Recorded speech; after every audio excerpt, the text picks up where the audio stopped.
ভাইয়া একটা চানাচুর একটা চিপস দেন। ও আচ্ছা দিতেছি।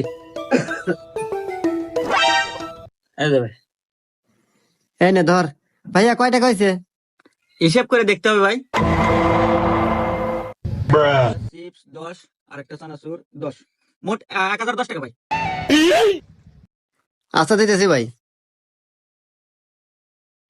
এই নেন। এ ভাই এনে না 10 টাকা দিলেন মাত্র। 10টা মানে কি কর, আমি হিসাব করে দিই, খাতা কলম দেন। এই ধর তো।